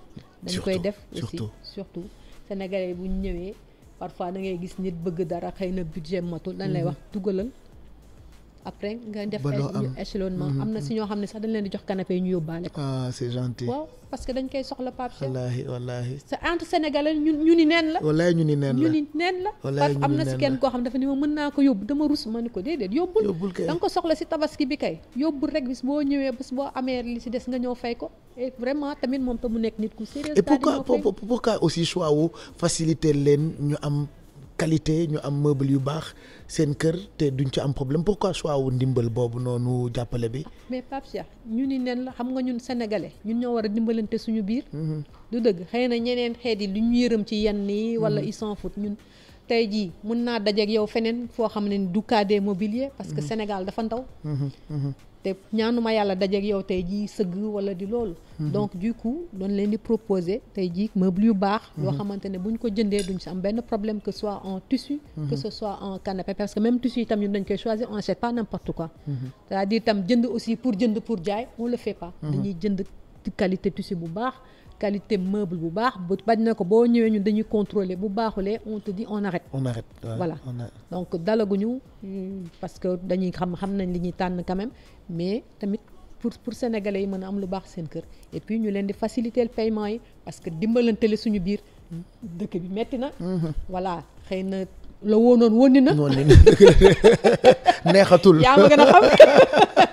ni mu neexee woon neexatul voilà mais néanmoins nit ñi dañ leen defal ay facilités de paiement. bu ñu ñëwee am na si ñoo xamante ne on les laisse partir avec les salons bu ñu la xawee xam sax wala xam ku la xam sax. ñu la yóbbul rek wala boo présenter sax garantie yu xaw a kii rek ñu yombalal la ko rek.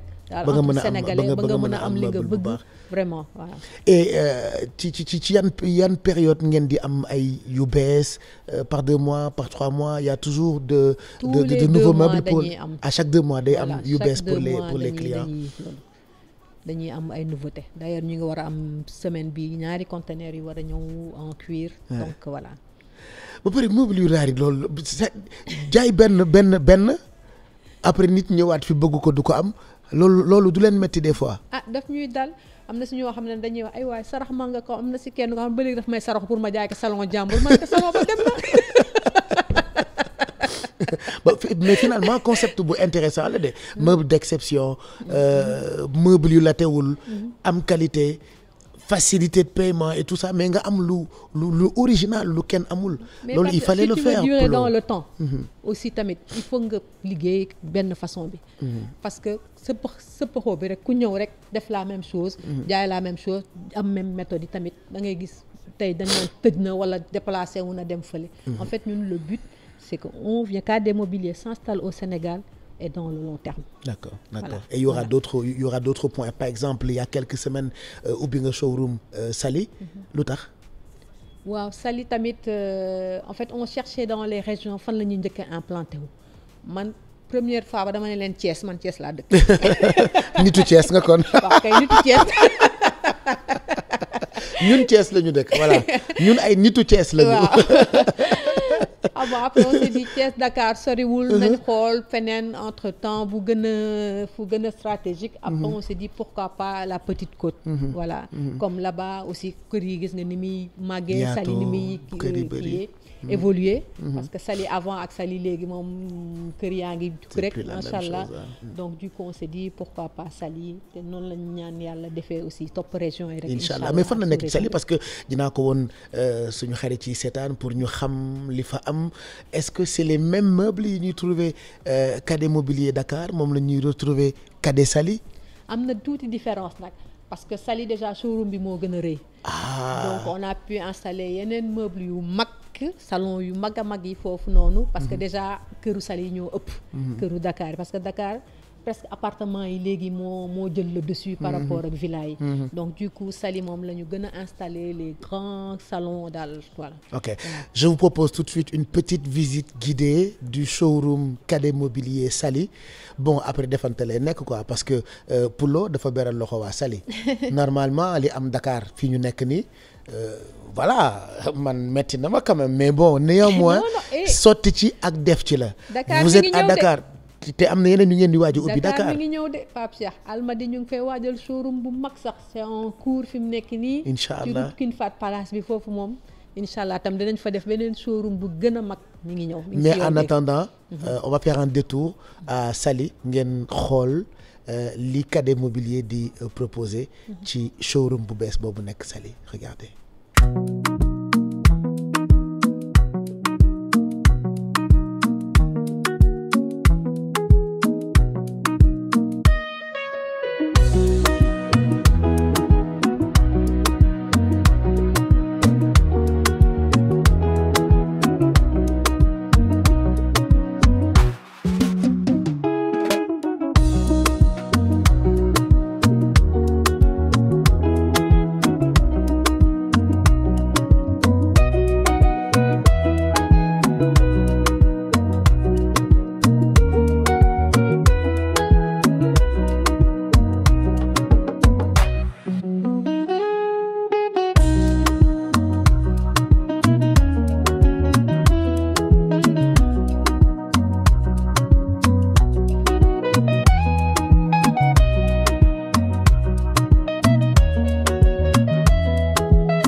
Finalement je confirme da ngeen beral loxo waa Saly.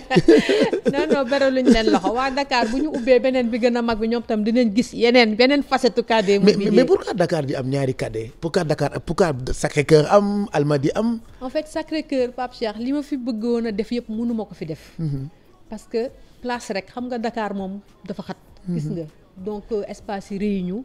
mais li ñu bëggoon sax exposé fii yëpp Dakar jotuñu ko fi exposé ak niñ ko sax bëgg a exposé ba meuble yi gën a génn parce que en fait l'idée mooy par exemple boo duggsee nga gis benn espace bu ñu aménagé da nga naan c'est exactement lii laa bëgg a jël yóbbu ko sama kër. d'accord voilà c'est-à-dire on veut créer des pièces yi nga xamante ne da nga naan sama salon lii laa fi bëgg canapé bi moo ànd ak table télé bi moo ànd ak table à manger bi yëpp nga jël rek daal di dem installer. prêt à porter quoi. prêt à porter nii noonu.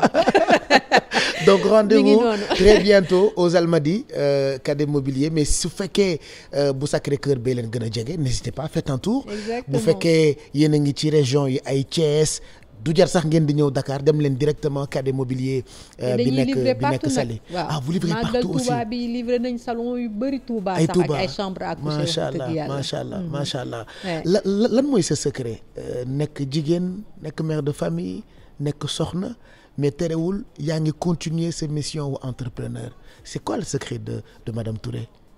Pape Cheikh xanaa liggéey rek am ñu la jàppale aussi. parce que kenn rek mënul lépp. vraiment te man yàlla daf ma dimbali ba nga xamante ne sonn ma daal Pape Cheikh. sonn ma parce que man samay mbokk dañ ma dimbali. macha allah te gis nga yow Cadet ñëw nga fii. on est en famille. ah oui waaw. yow man sax ci famille bi laa bokk. mi ngi noonu njabootu Cadet bi nga vraiment jàppale sama borom kër tam jàppale ma comme ni ma ko waxee sànq rek Kéba moom li si ëpp sax moom moo koy def en off toute la partie digitale. macha allah man ay informatique yooyu moom aayu ma si mais yooyu yëpp comme moom il est informatique de formation donc yooyu yëpp moo koy lijjanti affaire marketing bi. ak Fatima Diak aussi yow moom sa séddoo sama Fatima la waaw sa Fatima daf ñu sonal Fatima sonal nañu ak Cadet Mobilier Fatima sonal nañu ci c'est-à-dire boo jëndiwul boo fi jëndi siwul sax day mer. waaw moom tam mu nekk vraiment moom sama doom la. ah c'est sûr. parce que maag yaayam doomu bàjjen doomu di yaa xam nga sànq maa ngi lay wax naan man samay doomu bàjjen dañ ma bëgg. vraiment moom yaayam ndeysaan xanaa teel a génn àddina rek laay naqarlu si moom. te bon ndogalu yàlla la kenn mënu si dara. fa nekkoon sama xarit. sama mag sama confidente sama lépp daal. vraiment. yàlla def mu dem bàyyi maa ngi njabootam. muy Fatima mi ak rakkam Aïcha. vraiment ñu nekk sama ay du ma wax sax samay doom parce que ay morom lañu. waaw man Tima lu ne moo ma siy dugal. fu ma dul dugg Dakar sax moo may diri yóbbaale ma. léeg-léeg ma dem ba si digg yoon bi rek ay Tima boo tasee sama sëy bi loo may wax. après moi je pense que yow yaa leen uuf comme ni nga leen war a uufee. voilà yaa leen uuf ni nga leen war a uufee parce que Fatima Diack c'est-à-dire bëgg bi mu bëgg Pulo da nga naan mais attends voilà quoi doom la ak wayjur. mais ñoom ñëpp la Pape Cheikh gis nga man tey sama kër France su ma ko samay doom ñi ngi fa. kan ni mi ngi fa bien que ay mag lañu mais comme bon séyaguñu donc ñi ngi si biir kër gi. su ma ko mënee bàyyi foofu ñëw fii c'est sama beneen doom bàjjan laa fa bàyyi muy mami moom moo ma yoral sama kër. macha allah kër ga man sax léegi su may demee sax duñu waxee dara man gan laa fi. gan nga fi kay waaw teral leen ma nag comme ni ngeen teralee gan bu ngeen ma fekkee Sénégal ma teral leen loolu laa leen di wax toujours donc daal yàlla dimbali ma ñu may jàppale ci liggéey bi vraiment loolu tax daal mettiwul. c'est vrai que jigéen bi entreprendre itam parallèlement day soxla jàppandal day soxla vraiment une bonne équipe mais ak des gens yu fiable yu mën a collaborer ak moom mi ngi noonu donc ñoom laay liggéeyal muy Kokki Sekou Ba Sayer ñoom ak équipe bi nekk Sali Sayer Fatima Souleymane ak Jules bon Fama moom dem na sànq ak Mbaye moom il est en congé ak Aïcha ñoom daal ñoo may jàppale vraiment sonn ma daal te xam nga booy liggéey ak nit ñu yéene la doo sonn même soo voyagé da ngay gis sa xel dafay dal parfois dañuy livrer ji ba ay minuit 1h du matin xam nga client rek bu buggee dara danaan la tey na ñëw affaire du sénégalais donc dañuy heure boo leen fëggee dañuy jóg vraiment ma aw ma seen fay daal macha allah aw ma seen fay vraiment di tant jëpp daal Pape Cheikh. man de moom fekk naa la ngay liggéey ak ñoom loolu tam c'est une bonne stratégie peut-être ça peut aider ñi entreprendre maanaam jàppewoo leen personnel da nga leen j'ai l'impression que famille ngeen j'ai l'impression que ça ay collègues lañu est-ce que c'est une bonne stratégie bu nit dee entreprendre jiite société mu nekk en harmonie avec ses équipes. gis nga Pape Cheikh booy jiite ay nit bul def ñu ragal la. parce que nit su la ragalee. soo ko wanee ginnaaw day def lu defuwul da ngay fexe ba nit ñi ñeme la respecté la te loolu tant boo leen ko joxee ñu delloo la ko nga xale sax boo bëggee mu respecté la da nga koy respecté te ñii wax dëgg yàlla man li may wax rek même équipe tubaab yi may liggéeyal sax man dama leen di wax man fu may munta liggéey dama koy gérer comme une famille soo mënul bokk ci état d'esprit boobu rek mënoo fi liggéey donc ñun bi ñu njëkk a commencé fii def nañ fi ay réunions yu bari ma leen di wax dañuy booloo famille lañu parce que fii ñun ñëpp ñoo fi wut ci suñu teraanga man xëy na sama wërsëg ci seen loxo la nekk parce que kii barkeel yàlla rek moo ko xam donc te nit ki loo bëgg mu delloo la rek moom nga koy jox voilà ñun fii nii dañ fiy sax jàng alxuraan macha allah ñun chaque jeudi dafa am oustaz boo xamante ne dafay ñëw fii jàngal ñu alxuraan vraiment kër la daal xam nga ñun fii lañ ñun ñëpp fii la ñu añee parfois dañuy ànd dem week-end sax Sali voilà dañuy toog fii ku ne yedd dama leen di wax même su ngeen bëggee ay conseils sax lu dul ci liggéey bi même yéen entreprendre leen même ñoom seen ay salaire parfois seen ay prime dama leen wax sa prime bi soo raale woo ko woon de demal nga denc ko banque ba parce que ëllëg mun ngaa am lu ëpp kaadee parce que yàlla rek a xam parce que du ma ni man maa am kaadee rek man rek maa ko war a am parce que ku si nekk man su may def dara di avancer damay bëgg ñi may àndal di avancer et puis leader day ñàkk ki ñaan voilà man boo amul ambition sax mënuma def ak yow Pape Cheikh parce que li ngay def aussi da nga ciy am ambition da nga siy bëgg dara pour que ëllëg moo tax parce que dañoo toll ci àddina bi dafa metti wallaay dafa metti ngi noonu il faut que ngay sóoraale ëllëg toujours voilà je pense que c'est très important conseil de jigéen buy entreprendre mën na leen dimbali yéen ñi nga xamante ni yéen a am ay projet wu entrepreneuriat balaa ñu jeexal Pulo ban message ngay jox client wu Cadet Mobilier moo xam ñi ñëw fii Dakar Sacré-Cœur wala ñi dem Saly d'habitude les clients de façon générale lan mooy nekk sa message ci seen endroit. waaw li may njëkk a def mooy dalal seen xel pour wax leen ni ñun produits yi ñuy jaay meuble yi ñuy jaay meuble de qualité la. c'est-à-dire dañ ko tànn ak soin xool ba xam ne lii war na mën a adapté wu Sénégal. par exemple simili duñ ko jaay parce que Dakar dafa humide. dafa tàng humide boo ko wéeree booy wéri mu cuir bi topp la. xam nga donc qualité la ñuy jaay. li ñuy jaay ñeme nañ ko wóolu nañ ko damay wax client daf naan garantie nga ma de yaa ko wax ma ne la boo ñëwaatee fii nga may fekkaat. ma toog boo bëggee sax ma jox la sama numéro personnel. donc pour soo ñëwaatee wala boo amee loola naqari rek nga woowaat ma ñu xool ni ñuy kii. c'est-à-dire dañuy dalal seen xel wan leen ne ñun lii ñuy jaay qualité la te ñëwuñu rek yokk prix yi par exemple jëndee jaayee 10 boo ñëwee ma ne la mën naa la defar réduction 30%. te fekk rey naa la ba pare maanaam naxu leen seen clients yi en fait leen voilà donc ñun on préfère se faire une petite marge mais di évoluer ak sénégalais yi ba dans le long terme donc ñun loolu politique boobu la ñuy appliquer fii daal ne tey sénégalais aussi na ñu ñëw KD Mobilier jàppale seen moroomu sénégalais bah oui surtout ay sénégalais yu bàyyi lépp exactement ñëw pour yokk développement au Sénégal. Exactement. Je pense que muy gouvernement que muy sénégalais yi de façon générale dañoo war a ñëw di jàpp ci liggéey yu mel ni yi ngeen di liggéey parce que mënoon ngeen ko yemale France. non parce que Pape Cheikh loo am lu dul sa réew loo def feneen fu dul sa réew rek da nga koy perte. parce que liñ naan sénégalais waru nekk rek cimetière immigré yi. dee na rek ñu def ci kees daal di indi da ngay ñëw tey jii apporter loo Sénégal loo xamante ne mën na ko jëriñ doomu réew mi parce que même bu dee benn wala ñaari employé rek du ñaari employé yooyu rek parce que ñooñu tam dañuy boot ñeneen ak ñeneen donc am na yeneen looy apporter ci économie sénégalaise donc il faut ñu am état d'esprit boobu mais il faut aussi tamit sénégalais yombalal ko seen moroomu sénégalais yi gouvernement bi yombalal ko aussi ñi jógee bitim réew pour mën a ñëw investir mais est-ce que ñu ngi leen di taxaw parce que vous avez besoin aussi des autorités defe naa kuy def pour réewam yokku dafa war a nekk allié wu état.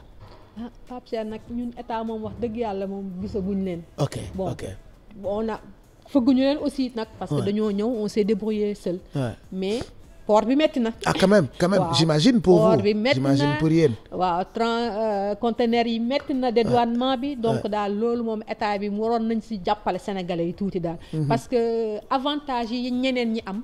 mooy c'est des grosses entreprises yu nga xamante ne ñoom ils peuvent injecter de l'argent pour ñëw dimbali petite entreprise yi nekk fii parce que y a des grosses structures derrière yu leen di boot xam nga donc boo ñëwee sax boo jaayulee pendant 10 mois wala 1 an du leen wàññi dara parce que y a des grosses entreprises derrière ñun amuñu loolu donc ñun ñoo dajale suñu ay dërëm ak ñaar dërëm ba mën tey taxawal lii bah oui donc ils avaient vraiment besoin de coup de pouce de soutien de la part des autorités en tout cas message bi jàll na merci ci nii nga ñu nangulee ñu ñëwoon tey waxtaan ak yow Pulo je rappelle que yaa jiite KD Mobilier am na fii ci Sacré-Cœur man sama ay partenaires la ñu depuis ma commencé cette histoire sur mes plateformes waxuma mbaax gi rek mais professionnalisme beeg qualité de service yi nga xamante ni KD Mobilier ñu ngi koy proposer loolu rek jar na ngeen ñëw fii li may wax na du ay waxu publicité du ay waxu far mais dama gis te li ma gis dal na sama xel pour képp koo xamante ni soxla na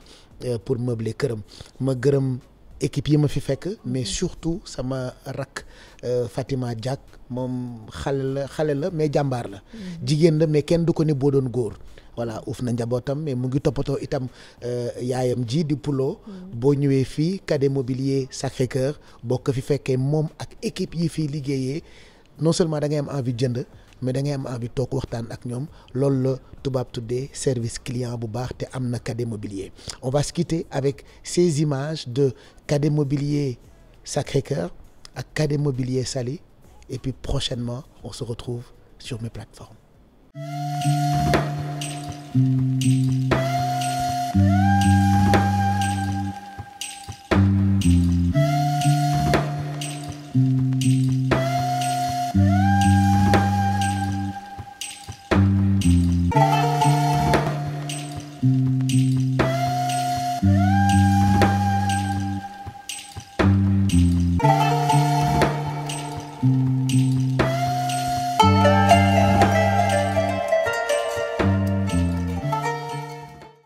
Tu regardes encore des podcasts vidéo avec des pubs? Découvre Podplay, la première app pour voir tes podcasts vidéo préférés sans interruption. Classé par catégorie avec zéro pub et du vrai contenu africain et international. Podplay, c'est ton nouvel espace 100% podcast vidéo, disponible sur podplaytv.com. Podplay, zéro pub, que du vrai contenu.